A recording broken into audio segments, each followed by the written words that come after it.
Hello friends, welcome back to Sunshine and Chaos Budgeting.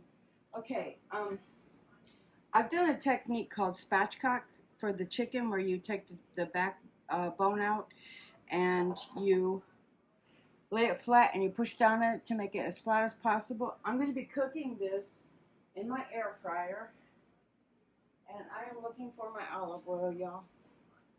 Alright, and I have a little bit of olive oil and I have some chicken seasoning.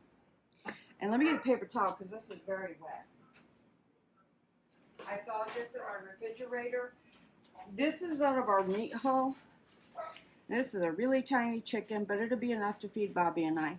And so spatchcocking it gives you the opportunity to cook a whole chicken quicker. And they say the meat comes out really tender. I'm putting mine in my air fryer. And I'm going to cook it because it's under 3 pounds. It's like 2 point something pounds. The backbone I have put in water to make a gravy. And now I'm just going to drizzle a little, if I have any, avocado oil or olive oil, either one, on the chicken.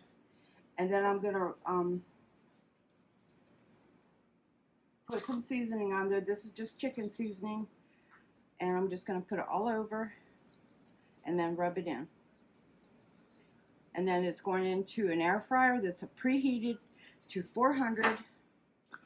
And I'm going to rub it in just a little bit and get it probably on both sides just for flavor. Let me use my clean hand. This is a little tiny chicken, but it should feed us pretty good because there's just the two of us. It's not a big bird. So this ought to do it. Now we're going to put it in the air fryer and I'm going to cook it until it reaches an internal temperature of 165 and it's safe to eat. Alright, I'll bring you back in just a minute. Okay, we're at my air fryer. It's preheated to 400. It's in there. No extra oil or anything. I hope it don't stick. But I'm going to start it at around 24 minutes and then we'll check it. I'm thinking it's going to need at least 35 total. But we'll see. Okay, yeah. I just did a temperature check on this and I guess I wasn't recording. The legs are at 171, which means they're done. 144. It's really weird readings everywhere. Their chicken breasts are at 1.6 and 156, 162 for that drumstick. So we're going to give it about 8 more minutes and check it again, okay? So we'll be back. Okay, I set it for another 12 minutes, I think it was. So I'm going to check it now at the 5-minute mark, see where we're at.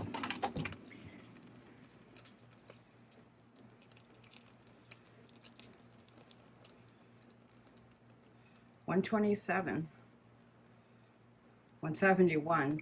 This is cooking so uneven, y'all. I don't know what to do about that. I gotta keep cooking it though. So his legs might get a little overdone. Maybe we'll take it off this and put it on bake now and take it down to 325 and change the time for, I don't know, 20 minutes and let it cook on bake. Because it's got a nice crispy, I think, topping, skin. Okay, this back is probably about almost done. It looks like it's going to have a rich gravy. I'm going to cool it, put it in a quart jar, and maybe use it for chicken noodle soup. I don't know yet, but I didn't want to waste that part of the chicken.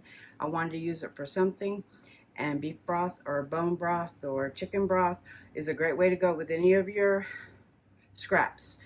And so that's what I'm doing with this. But we're going to let that other chicken, the spatchcock chicken, cook. And I don't even know what I think I'm going to just serve it with fries.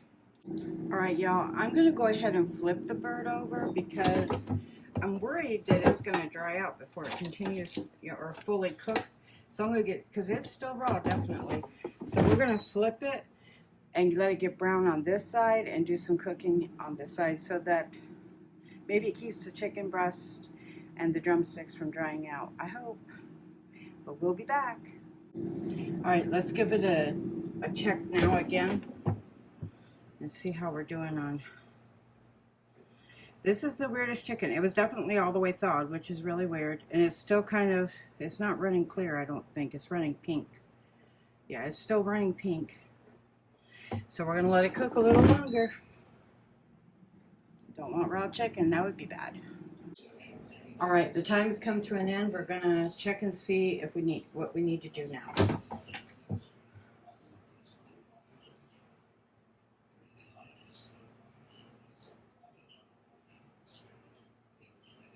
It looks like it may be done now. Yeah, it's done. We're going to let it rest here, or let it rest outside of here actually. I'm going to put it on like a plate and let it rest so that it starts to cool down a little bit and the proteins kind of go back and the juices and all of that good stuff so that it don't dry out. All right, the chicken's out of the air fryer.